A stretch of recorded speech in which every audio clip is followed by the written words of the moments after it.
오늘은 예배 시리즈 지난주에 이어서 하나님을 경외하다라는 제목으로 같이 말씀을 나누려고 합니다. 우리 지난주를 시작으로 앞으로 몇 주간 우리는 예배에 대해서 함께 말씀을 나눌 거예요. 지난주는 예배는 무엇인가에 대해서 말씀을 나눴습니다. 예배는 하나님께 초점을 맞추는 것이다. 그리고 우리는 거룩한 산 제물이 되어야 되는데 그 거룩한 산 제물이라는 것은 우리가 예배를 통해 몸과 마음을 하나님의 형상대로 회복하는 것, 이것이 거룩한 산 제물의 삶이다 라고 말씀을 드렸습니다. 오늘도 계속해서 이제 예배에 대한 말씀을 여러분들과 나눌 때 여러분들이 함께 좀 계속해서 생각해 주시고 또 은혜를 나누는 시간이 되기를 바랍니다. 오늘도 시작함에 있어서 여러분들에게 질문을 하나 던지고 싶어요. 여러분이 가장 기억에 남는 예배가 있다면 그 예배가 어떤 예배였나요? 저는 어떠한 특별한 딱 그 상징적인 예배를 떠올리기보다는 어렸을 적 예배에 대한 느낌이 조금 살아있어요. 그게 어떤 느낌이냐면 그 예배당에 차분하고 무게감 있는 그 분위기, 그리고 경건한 그 분위기, 그 예배당의 그 분위기가, 그때의 그런 분위기가 좀 생각이 나거든요. 그때의 예배와 우리가 지금 드리는 예배를 그냥 딱 녹화해서 이거 보고 저거 보고 딱 한다 그러면 아마 엄청난 차이가 있겠죠. 그때는 장의자 그리고 성경책이 그 자리마다 놓여져 있기도 했었고, 그런 어떠한 무게감이 있고 차분하고 보여지기에도 충분히 경건한 그런 예배의 분위기가 이 예배를 준비하면서 생각이 났어요. 저희 어머니가 또 저희 장모님이 저희 예배를 간혹 오시잖아요. 그러면 정말 많이 어색해 하세요. 최대한 티는 안 내시지만 정말 많이 어색해 하세요. 왜냐하면 저희 어머니가 다니시는 교회는요 100년의 전통을 가지고 있는 교회예요. 그래서 분위기가, 이제 예배 분위기 자체가 제가 어렸을 때 드렸던 예배처럼 분위기가 완전 다르겠죠. 그리고 그런 얘기를 뭐 초창기에 좀 하셨어요. 교회 간판도 없고 장의자도 없고, 그리고 이런 스튜디오 공간에서 예배 자체가 많이 어색하다라는 얘기를 좀 많이 하셨어요. 아마 여러분들의 가족분들 중에 뭐 부모님이 또 이 예배 자리에 오신다 그러면 일단 의심부터 하실 것 같아요. 여기 무슨, 그쵸? 십자가도 없다고 얘기하시고, 맞아, 십자가도 없다 얘기하시면서 이게, 그러면서 의심부터 하실 것 같아요. 그래서 제가 노예 가입과 설립 예배를 빨리 드린 이유가 우리는 건강한 교회입니다라는 것을 말씀드리기 위해서 그런 것도 있었어요.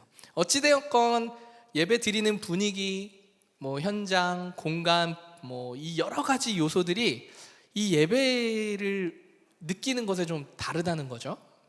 근데 분명한 것은요, 예배의 형식이나 장소와 상관없이 하나님은 우리 예배의 주인이 되신다는 것, 이것은 분명한 사실이고 변하지 않는다는 것이죠.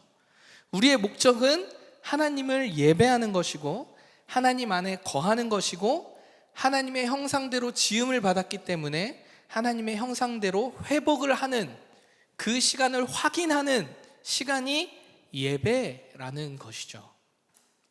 어쩌면 전통적 예배나 또는 우리처럼 공동체의 상황에 맞는 현대적 예배가 놓치기 쉬운 것, 그렇기에 우리가 중요하게 생각하는 것이 있다면 그것은 하나님을 경외하는 것, 그것이 있느냐 없느냐가 이 예배의 본질이 될 것이라는 생각이 드는 거죠. 오늘 시편 8편의 말씀을 통해서 하나님을 경외하는 예배가 무엇인지 우리가 함께 좀 살펴보고자 합니다.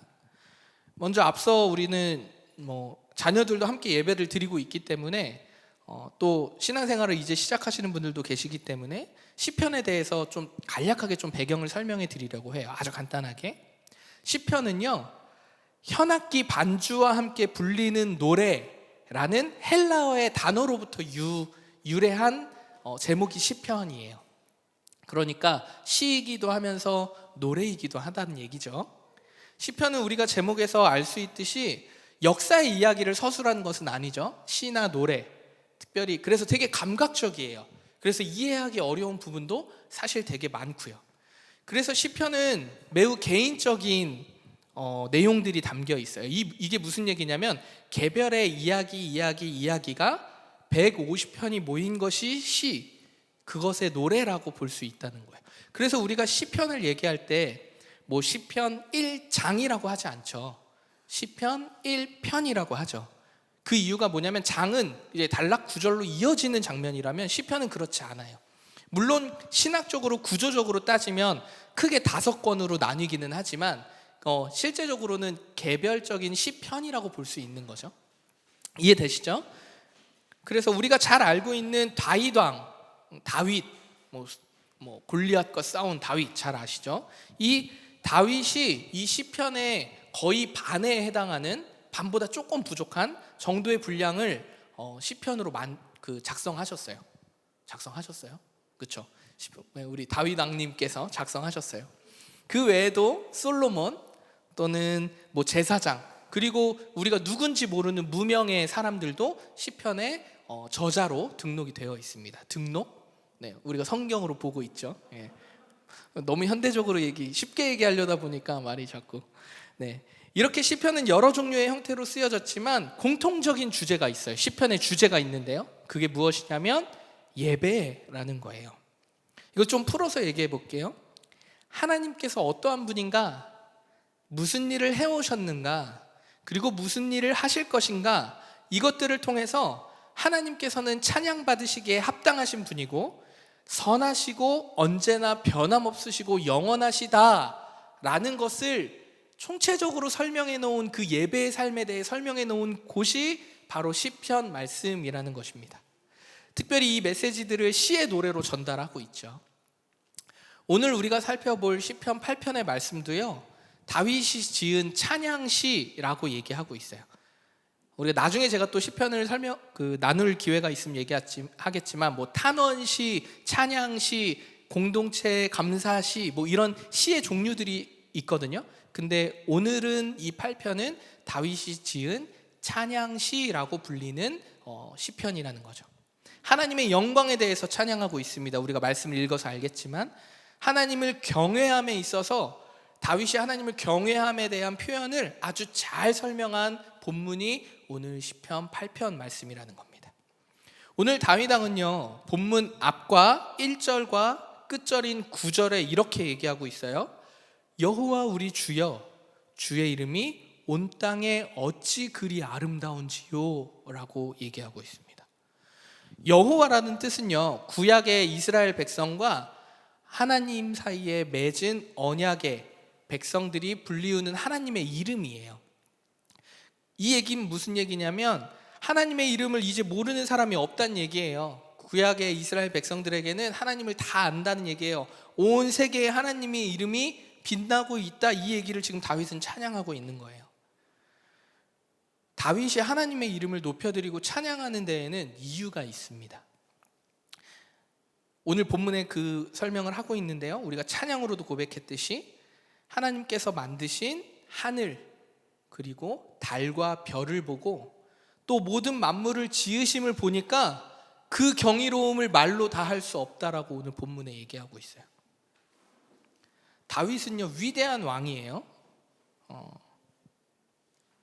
성경은 다윗을요, 뭐라고 표현하냐면 하나님 마음에 합한 자라고 표현하잖아요. 인간 중에 하나님 마음에 합한 자라고 불리울 사람이 몇이나 있겠어요? 물론 그의 인생에는 연약함도 있고 흠도 있어요. 하지만 그럼에도 불구하고 성경은 하나님 마음에 합한 사람 다윗이라고 얘기하고 있다는 거죠. 그만큼 위대한 사람이라는 거예요. 그런데요, 이 다윗이 하늘을 만들 수 있습니까? 해와 달과 별을 만들 수 있습니까? 또는 모든 만물을 창조할 수 있습니까? 다윗은 너무 잘 알고 있었어요. 자신이 어떠한 존재인지 아주 잘 알고 있었어요.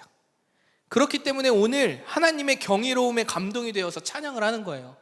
주 여호와 우리 하나님 영광이 온 천하 만물에, 천하에 드러나고 있습니다.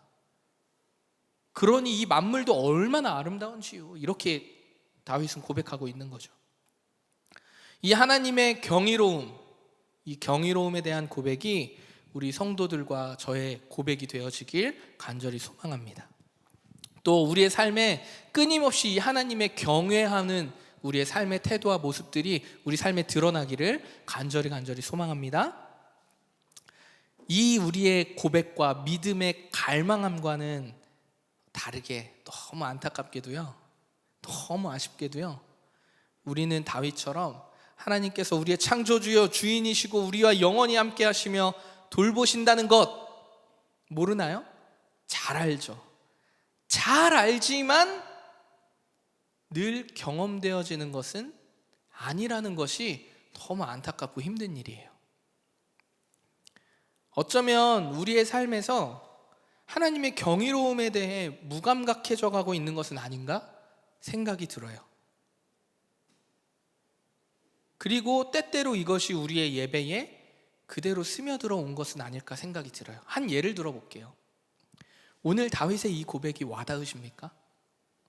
하늘을 만드시고 달과 별, 자연의 섭리와 이것들을 우리가 다윗의 고백이 우리에게 와닿느냐는 거죠.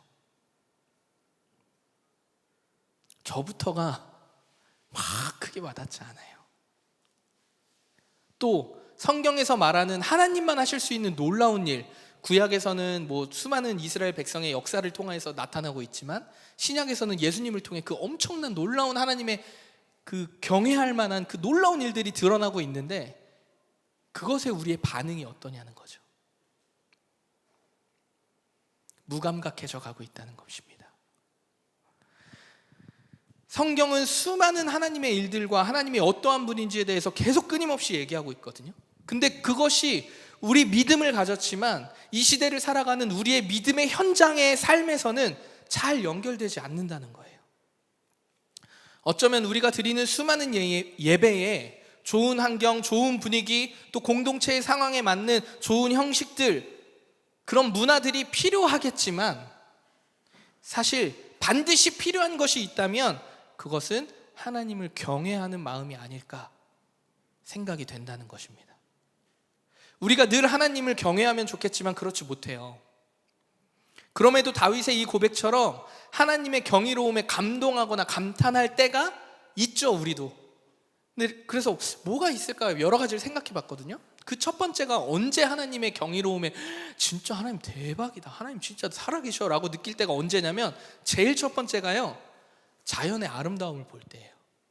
우리가 여행을 가거나 또는 익숙치 않은 어떠한 자연의 경관들을 바라볼 때, 대자연의 그 힘들을 마주할 때, 또 아름다움을 볼 때도 있지만 안타깝지만 홍수나 자연재해, 우리가 어떻게 할 수 없는 것들을 보면 진짜 이건 우리의 어떤 생각과 마음으로는 설명할 수가 없는 일들이잖아요. 그때 하나님은 와 경이롭다, 하나님 정말 살아계신다, 두렵다 하나님, 이런 마음들이 들지 않습니까? 아마 다윗도요, 어땠는지는 모르겠지만 하늘을 보고 본인의 삶을 돌아보다가 푸른 초장에 딱 누웠는데 하나님이 하늘을 만드셨네, 그리고 밤이 되었는데 그 수많은 별과 달을 보면서 와, 내가 이렇게 하나님 열심히 사랑하고 다윗 왕 그리고 사울에게 쫓기는 삶을 그런 수많은 숱한 세월을 보냈지만 와, 이 하늘과 달과 별을 만드신 하나님 앞에 내가 정말 작은 존재구나 라는 생각을 다윗도 했을지 몰라요. 도저히 감당할 수 없는 자연의 질서, 이 변화들을 볼 때요, 우리 믿는 자들에게는요 하나님을 경외하는 마음이 저절로 생긴다는 거죠. 물론 믿지 않는 자들에게도요, 하나님인지 뭔지 모르겠지만 신에 대한 존재를 아마 부정할 수는 없을 거예요. 그런 자연의 경관을 보면서. 그렇죠? 그러면 또 이 하나님의 경이로움에 감탄할 때, 우리가 인식할 때가 언제냐, 또 두 번째는요, 바로 죽음을 마주할 때예요. 제가 39이라는 드라마 참 재밌게 봤다고 했잖아요. 죽음을 시한부 선고를 받은 그 39살의 그 여자가 자신의 친구들과 죽음을 마주하는 그 삶의 스토리를, 물론 픽션이지만 정말 멋지다, 저렇게 인생을 아름답게 바라보면 참 좋겠다라는 마음이 들었을 정도로 우리 사람은 마찬가지라는 거죠. 죽음을 마주할 때요, 하나님을 경이로운 하나님으로 받아들이게 돼 있어요. 내 자신이 죽음을 앞두고 있을 것을 생각한다 그러면 언젠지 모르니까 크게 와닿진 않을 수 있지만, 나의 죽음이 아니라 가족 또는 친한 지인들이 죽음을 마주했을 때, 그때는요 아마도 하나님의 경외함을 우리가 느낄 거예요. 평소에는 깨닫지 못하고 있다가 와, 생명의 주관자가 하나님이시구나. 정말 죽음 앞에 우리는 아무것도 아닌 존재구나 라는 것을 인식한다는 거죠. 여러분, 내 주변에 친한 사람들이 죽음을 맞이하여서 한번 누워 있다고 생각을 해보세요. 상상해 보십시오. 이 앞에 누워 있다고 생각해 보세요. 당장 말할 것 같아요. 좀 전까지만 해도 대화를 했던 사람. 근데 대화가 안 돼요. 그리고요, 당장이라도 눈을 뜨고 말할 것 같은데 아무런 미동이 없어요. 그 침묵을 맞이하는 순간은요, 하나님은 영원하시고 우리는 유한한 존재라는 것을 깨닫는 시간이 된다는 거죠. 반대로요, 생명이 탄생할 때는 어떨까요? 탄생할 때도 마찬가지예요. 너무 벅차고 놀라워요. 여기 경험하신 분들이 저밖에 없네요.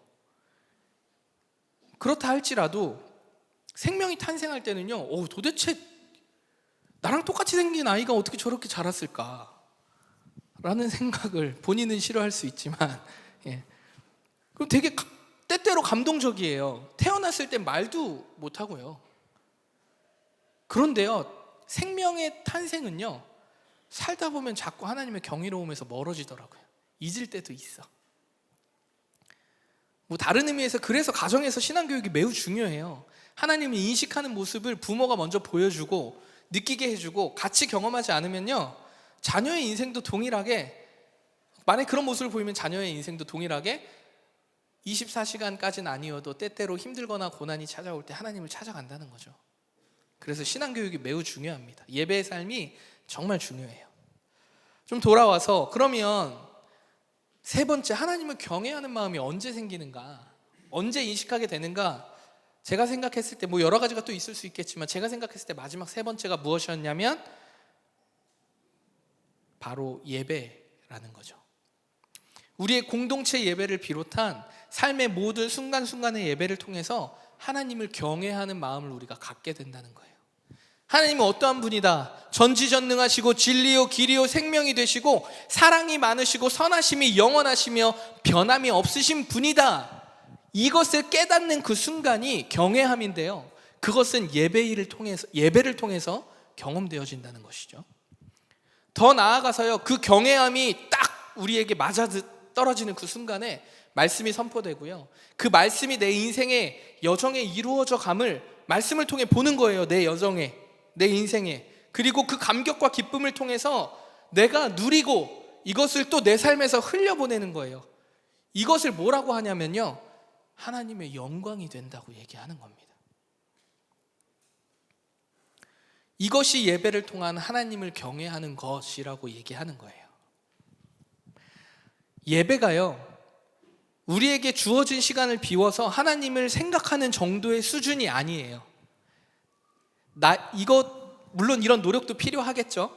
하지만 단지 시간을 내서, 공동체 예배라면 이 시간에 나오는 것, 개인의 예배라면 잠시 시간을 비워서 하나님을 생각하는 것, 그 정도의 수준이 아니고요, 예배를 드렸다고 할 때, 우리의 일상에서 어느 순간에 하나님과 마주하는 시간을 가진다고 할 때, 그 시간을 통해서 나의 일상의 삶의 이야기가 재해석되고요, 우리 교회의 스토리가 재해석되고요, 우리가 찬양할 때, 우리가 기도할 때, 그리고 무엇보다 중요한 나를 향한 예수 그리스도의 사랑이 다시금 재확인될 때, 그것을 우리는 기념하기 위해서 성찬을 통해서 하잖아요.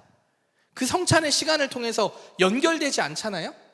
다시요, 우리의 일상의 이야기와 교회의 스토리와 찬양과 기도와 말씀과 성찬의 이 시간들, 예배를 구성하는 모든 순간들로 이 예배 시간에 딱 연결되지 않으면요, 결국 우리의 예배는요, 습관적이고 종교적인 예배의 모습만 취하고 있는 형태가 될 것이라는 거죠.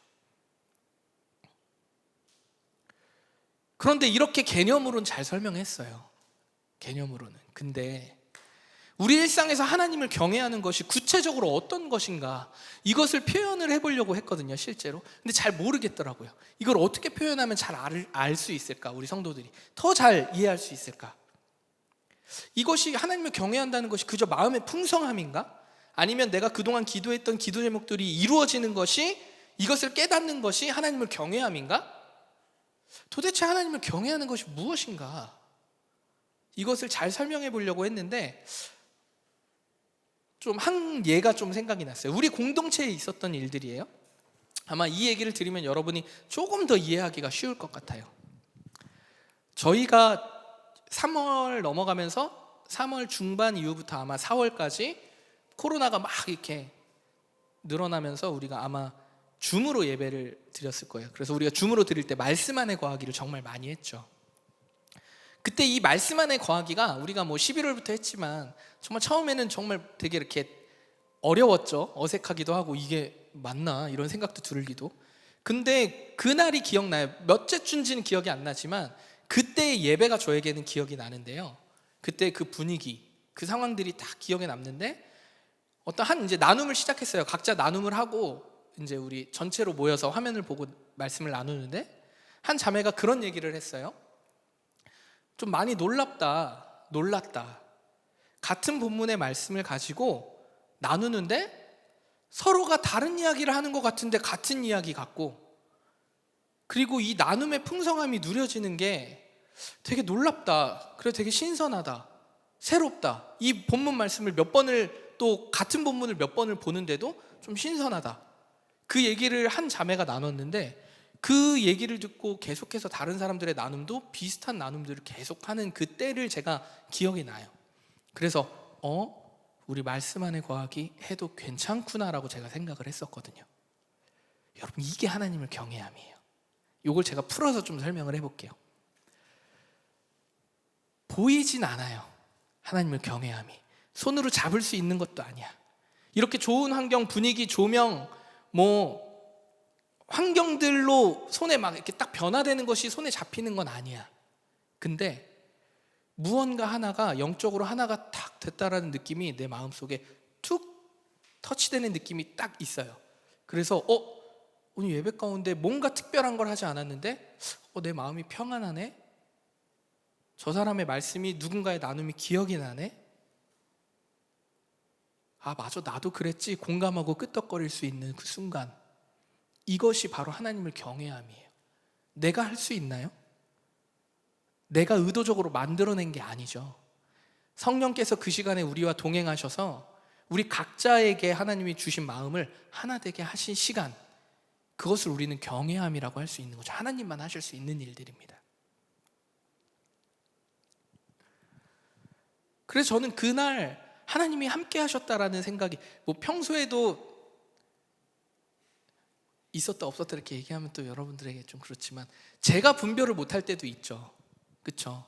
제가 말씀 안에 거하기를 하지만 제가 그렇지만 그날에 하나님이 매주 임하시겠죠? 일하시겠죠? 하지만 우리가 못 느낄 때도 있다라는 거예요. 그건 제가 저번 주도 말씀드렸지만, 어찌됐건 말과 행동으로 다 표현할 수는 없지만 하나님을 경외함이라고 하는 것은 보이지 않는 것 안에서도 분명히 우리에게 주어져 있다라는 것입니다. 하나님을 인식하는 것, 내 힘으로 할 수 없지만 하나님께서 하시는 일들을 보고 듣고 느낄 수 있는 그 공동체의 상황들을 우리가, 또는 내 개인적인 상황들 가운데 또 나눔을 통해서 경험할 수 있다는 거예요. 이것이 예배니까요. 제가 조금 더 강하게 팩트를 말씀드려 볼게요. 분명한 것은요, 우리에게 주어진 이 예배가요, 하나님을 경외하는 것에서 무감각해지고 멀어져 있다면요, 분명히 이 예배는요 추상적이고 공허한 예배가 될 거예요.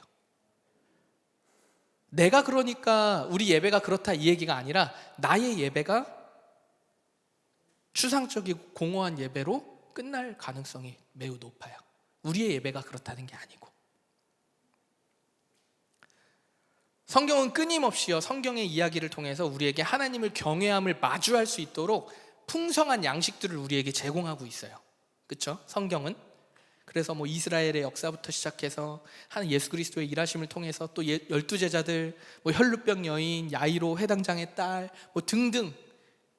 그리고 이번 주 수요 메시지처럼 부스럭이라도 뭐 떨궈 주십시오 했던 그 여인, 이방 여인, 그런 수많은 이야기가 하나님을 경외함을 마주할 수 있도록 굳어진 무감각해진 우리의 마음에 말랑말랑하게 하나님 전지전능하시고 그 선하심과 사랑과 풍성하심이 변함없이고 영원하신 분이구나, 난 하나님 앞에 진짜 유한한 존재구나, 이것을 깨닫는 시간, 성경은 우리에게 그것을 계속해서 마주하게 하거든요. 근데 우리가 우리의 일상의 삶이 너무 익숙한 나머지 그 익숙함이 결국 하나님의 경외함을 마주하는 그 친밀함과 익숙함보다 더 가까워진 거죠. 저희 설립 예배에 축하 영상을 보내주셨던 권호 교수님과 임도근 교수님이 계세요. 여러분 기억하실지 모르겠지만 첫 번째, 두 번째 이렇게 축하 영상을 보내주셨던 그 두 교수님께 제가 설교를 배울 때 이렇게 얘기를 하시더라고요. 하나님 안에서 우리는 철저하게 피조물이다. 그리고 이 피조물은 죄인이다. 이 피조물과 죄인임과 동시에 하나님은 우리의 아버지 되시고 우리는 하나님의 자녀고 친구로 불러주셨다는 것. 이 두 가지, 다시요. 피조물과 죄인임과 동시에 우리는 하나님의 사랑하는 자녀이자 친구로 부름을 받았다. 이 두 가지의 정체성이 깨달을 수 있도록 설교를 준비해야 된다고 얘기하시더라고요. 그러니까 우리가 어떤 존재인지를 깨달으란 얘기예요. 그렇게 맞춰서 준비를 하란 얘기예요. 근데 오늘 다윗은요, 이 부분을 정확하게 인식하고 있었어요. 하나님을 경외함으로 그 영광스러운 이름을 찬양하거든요. 그리고 높여요. 그럼과 동시에 자신이 어떠한 존재인지를 정확하게 깨닫고 있다는 거예요. 2절 말씀인데요, 제가 읽어볼게요. 주의 대적으로 말미암아 어린아이들과 젖먹이들의 입으로 권능을 세우시며 이는 원수들과 보복자들을 잠잠하게 하려 하심이니이다. 뭔가 복잡하죠, 말씀이. 쉽게 정리해 볼게요.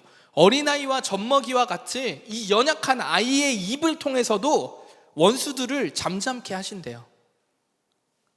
다시요. 어린아이, 갓난아이들의 입을 통해서도 원수들과 보복자들을 잠잠하게 하신대요. 다윗이 자신을 어린아이와 갓난아이, 젖먹이 아이를 아이라고 생각해 보시고 여러분이 한번 상상해 보십시오. 우리도 마찬가지 아닙니까? 우리가 세상의 지식을 쌓으면 얼마나 쌓을 수 있겠어요? 세상에 제일 유명하고 위대한 사람이 되었다고 해도 하늘을 만들고 별을 만들고 달을 만들 수 있습니까? 지금 전 세계적으로 환경에 대한 관심이 끊어지지 않고 뭐 나라별로 계속해서 무슨 규제할 거고 우리가 어떻게 뭐 탄소 정책을 펼칠 거고 등등 수많은 뭐 기업들도 그렇게 얘기하고 있고요. 그렇게 변해가고 있잖아요. 우리가 정말 편리한 문명을 정말 열심히 발전시켜 왔지만 대자연의 섭리를 우리가 좌지우지할 수는 없어요. 망칠 수는 있겠죠. 확실한 건 인식하지 않으면요, 우리는 망하는 길로 가고 있죠. 다윗의 이 고백은 그뿐 아니에요. 5절 이하 계속 말씀을 보면요, 사람을 하나님보다 조금 못하게 창조하시고 영화와 존귀로 왕관을 씌웠다고 말씀하시거든요. 그리고 이 사람을 통해서 모든 만물을 다스리는 권한을 주셨대요. 그게 5절 이하 9절까지의 말씀이에요. 하나님께서 모든 만물을 창조하셨지만 그 가운데 하나님의 창조의 결정체가 누구냐면 사람이라는 거예요. 모든 만물을 하나님이 만드셨어. 근데 그 창조의 결정체가, 완성본이 뭐냐면 사람이라는 거예요. 우리는 하나님의 형상대로 지음받아서 만물을 다스릴 수 있는 권한을 위임받았다는 거예요. 이 말씀을 좀 정리해 볼까요? 우리는 하나님이 될 수 있다 없다? 없다. 그러나 우리는 하나님의 창조물들 중에 하나님의 형상대로 지음을 받아 이 모든 만물들을 다스릴 수 있는 권한을 위임받은 유일한 존재다. 이 얘기를 지금 다윗은 이걸 정확하게 알고 있었어요. 그래서 이 분명한 경계를 알고 있었어요. 아담과 하와와는 달랐어요. 아담과 하와는 그 경계를 무너뜨렸거든요. 선악과로. 내가 하나님처럼 되고 싶다는 그 교만함이 아담과 하와를 찾아왔지만 다윗은 그렇지 않았다는 거예요. 왜 마음이 합한 자였을까요? 그 경계를 정확하게 알고 있었어요. 내가 위대한 사람이고 하나님 마음에 합한 자일지 모르지만 난 하늘을 만들 수 없고 달과 별을 만들 수 없어. 난 그래서 하나님 안에 머물러야 해. 하나님은 어린아이와 같은 갓난아이와 같은 나의 입술을 통해서도 원수와 대적자들을 다 잠잠케 하실 수 있는 분이야. 경계를, 본인의 정체성을 정확하게 짚고 있었다는 거예요. 바로 하나님을 경외하는 것입니다. 하나님을 찬양하는 거예요. 이걸 신학적으로 조금 더 표현을 해보면, 얘기하자면 바울과 히브리서 저자들은요 5절 이하의 말씀을 인용해서 신약에서 이렇게 얘기해요. 하나님을 경외하는 것의 이 궁극적인 다윗의 표현은 결국 예수 그리스도를 암시하는 말이다 라고 얘기해요. 예수님께서 하나님보다 조금 못하게 창조하셨지만 영화와 종기로 왕관을 씌우셔서 모든 만물을 다스리는 권한을 누구에게 주셨다? 예수 그리스도에게 주었다. 근데 이게 놀라운 말씀인 게, 우리에게 적용할 수 있는 말씀인 게, 이게 오늘날 우리에게도 동일하게 적용된다는 거예요. 단 전제 조건이 있어요. 뭐예요? 예수 그리스도 안에 거할 때, 다윗이 하나님 안에 거할 때 그 모든 것이 가능하였던 것처럼 하나님께서 예수 그리스도를 세우셨는데, 그 예수 그리스도 안에 우리가 거할 때 우리도 다윗처럼 동일한 삶을 살 수 있다라고 얘기하는 것입니다. 얼마나 위대한 얘기입니까? 우리가 예수 그리스도를 믿고 그 안에 거할 때에 하나님을 경외할 수 있는 믿음이 저와 우리 모든 올디너리 성도들에게 주어지기를 간절히 소망합니다. 예수 그리스도를 통하지 않고서는요 세상을 다스릴 수 있는 권한이 우리에게 있지 않아요. 착각 속에 빠져 사는 거지. 내가 할 수 있다라고 착각하는 거죠. 몇 번의 성공을 맛보면 그 착각이 정말 잘 쌓여요. 예수님을 통하지 않는 모든 것은요 교만으로 결국 우리 안에 씨앗으로 자리 잡는다는 거예요. 그걸 우리가 알아야 돼요. 교만이 아닌 하나님 앞에 겸손함으로 하나님을 경외하는 우리가 되기를 주님의 이름으로 축원합니다. 제가 어제 슈퍼주니어 콘서트를 갔다 왔어요. 그 SM 대표님이 이제 저희 가족들을 초대해 주셔서 갔다 왔는데, 진짜 놀란 건, 제가 막 슈퍼주니어 엄청 팬이고 이러지 않거든요. 뭐 쏘리인가? 그거 노래밖에 잘 몰라요. 미스터 심플이랑 그 두 곡밖에 모르고 나머지 곡을 모르는데, 제가 진짜 놀란 거는요, 원래 알고는 있었어요. 슈퍼주니어 콘서트에 아주 먼 옛날 하늘에서는 이 찬양 아시죠? 사랑해요 뭐 이 찬양을 오프닝 때 그 노래를 틀더라고요. 전 좀 놀랐어요. 아니 뭐 다크리스찬인가, 뭐 그거는 알지 모르든지 상관없지만 이거를 사실 엄청 유명하거든요. 우리나라는 좀 지나가지만 아직도 동남아에서 엄청 유명해요. 유럽적으로도 되게. 근데 그 찬양을 튼다는 것도 놀라운데, 더 놀라운 건요, 그 슈퍼주니어의 최시원이 멘트를 할 때마다 목사님을 얘기하고 하나님을 얘기해요. 저는 그게 뭘까? 정말 믿지 않는 사람들한테는 되게 불편한 얘기일 수 있잖아요. 물론 다 슈퍼주니어가 좋아서 온 사람들이라 그것을 막 가짜게 보거나 막 손가락질 할 사람은 없겠지만, 그 담대함이 어디서 나올까? 이렇게 얘기하더라고요. 3년 만에 우리가 콘서트로 만나는데 우리는 코로나 가운데 제가 목사님이랑 통화하고 했는데 목사님이 선포하셨다. 우리는 승리했다. 물론 뭐 이거를 뭐 풀지 않고 얘기해서 뭐 어떨지 모르겠지만, 저는 그 얘기를 선포하는 것 자체가 되게 놀라웠어요, 저한테는. 그리고 제가 평소에 안 보다가 인스타를 어제 한번 들어가 봤거든요. 본인 목소리로 1년 6개월 동안 성경 통독을 녹음해서 공유하는 일들을 하고 있더라고요. 뭘까? 그 사람은 뭐가 다를까? 하나님을 경외하는 마음이 그에게 있었어요. 물론 표현의 방법들은 다를 수 있어요, 각자마다. 근데 그건 뭐 최시원 씨만의 방법이겠죠. 좀 달랐어요. 저는 느낌이. 저 사람은 두려운 게 없구나. 하나님을 두려워하는구나.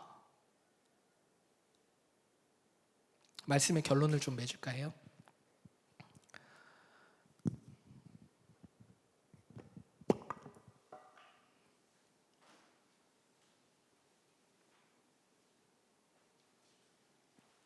말씀의 결론을 맺을게요.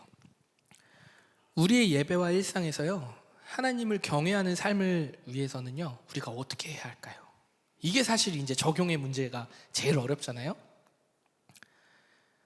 앞서 이야기했듯이 대자연의 섭리들을 보면서 우리가 하나님을 경외하는 마음을 가질 수 있어요. 또 장례와 같은 일들을 우리가 또 참여했을 때, 그리고 함께 슬퍼할 때, 그때 우리가 또 하나님을 경외하는 마음, 생명의 소중함을 또 알게 되고요, 우리가 유한한 존재라는 걸 알게 되죠. 우리의 일상의 시간들을 통해서도 하나님을 순간순간마다 우리가 경외함을 깨달을 수 있을 거예요. 또 새 생명의 탄생을 통해서도 경험할 수 있겠죠. 그리고 오늘 우리의 이 예배를 통해서도 하나님을 경외할 수 있습니다. 그래서 오늘 여러분들에게 묻고 싶어요. 여러분이 드리는 예배는 어떠하십니까? 하나님의 놀랍고 위대하심, 그것들을 발견하고 계신가요?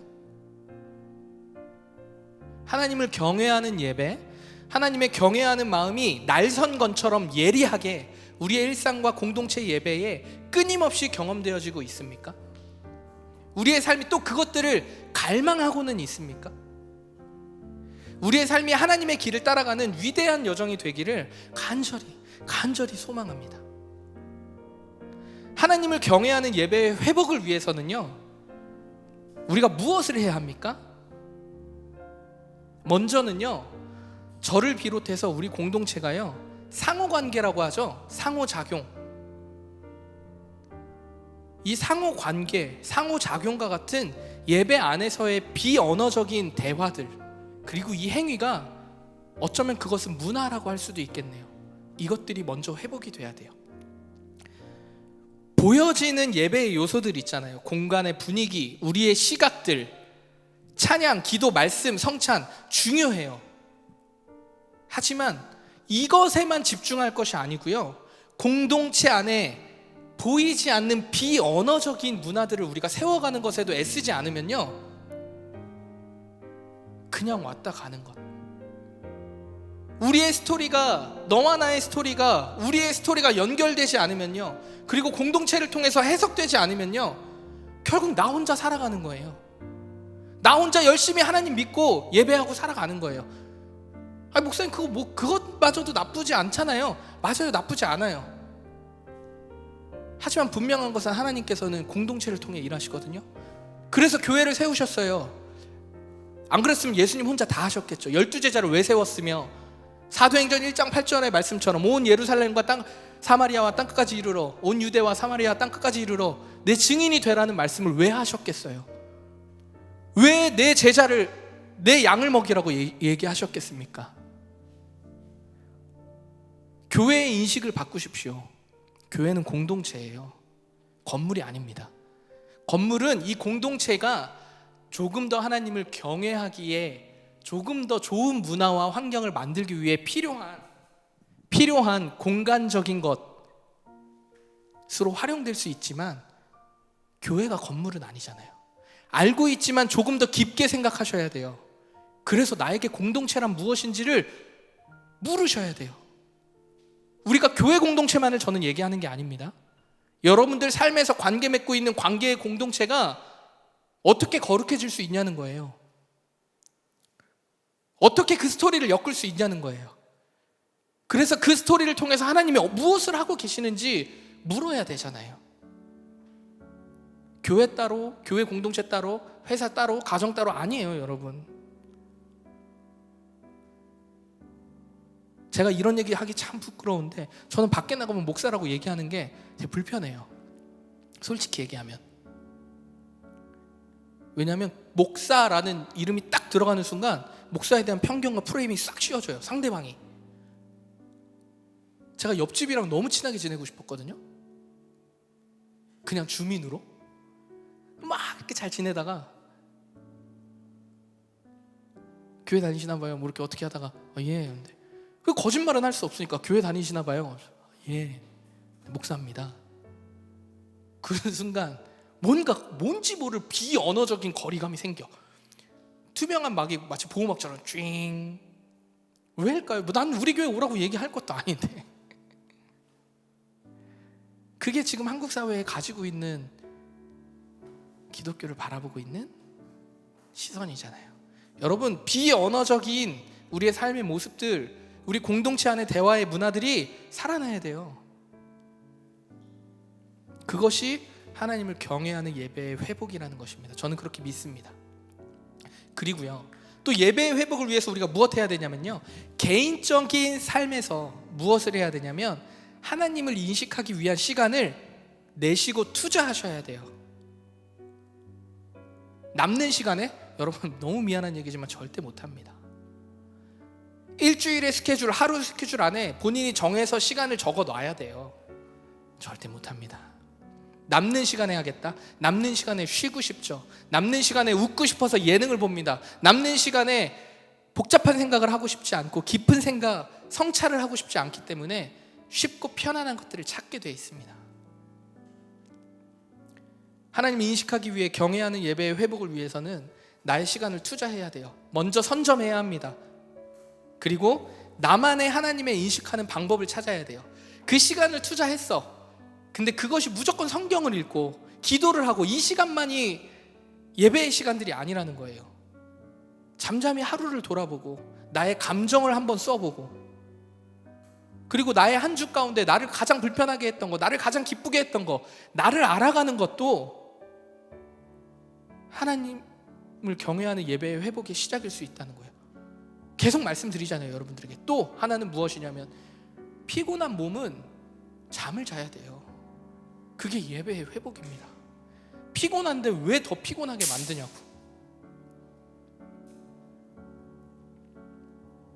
제가 예전에 리더들과 아마 전택 형제와 은영자매는 같이 읽은 적이 있을 건데, 오늘이라는 예배라는 책이 있어요. 이 책에서는요, 정말 쓸데없는 것들을 얘기해요. 재욱이도 같이 읽었었던 것 같은데, 아침에 이불을 개고요, 차를 마시고 운전을 하는 그 일상의 소소한 것들이 우리의 삶에서 어떻게 예배가 되는지 아주 잘 설명해 주고 있어요, 그 책에서. 거기서 다 동의하지는 않아요. 하지만 정말 상당 부분, 많은 부분에 동의가 됐어요. 저의 일상의 삶에 하나님을 예배하는 것이 무엇인지 좀 상상을 넓히는 계기가 되었다고 할까요? 여러분들이 그래서 기회가 된다면 꼭 읽어보셨으면 좋겠어요. 그리고 한번 실천해 보세요. 오늘이라는 예배. 사랑하는 성도 여러분, 우리 모든 순간이 예배되어지기를 간절히 소망합니다. 우리의 예배가 하나님을 경외하는 예배가 되기를 소망합니다. 또 우리가 드려지는 예배가, 나의 개인적인 예배가 추상적이고 공허함으로 가득한 예배가 되는 것이 아니고 하나님 기뻐 받으시는 예배, 그리고 이 말할 수 없는 이 풍성함의 은혜가 가득하게 우리 안에 있고 우리를 통해 흘러가기를 주님의 이름으로 축원합니다. 이 시간 같이 기도했으면 좋겠는데요,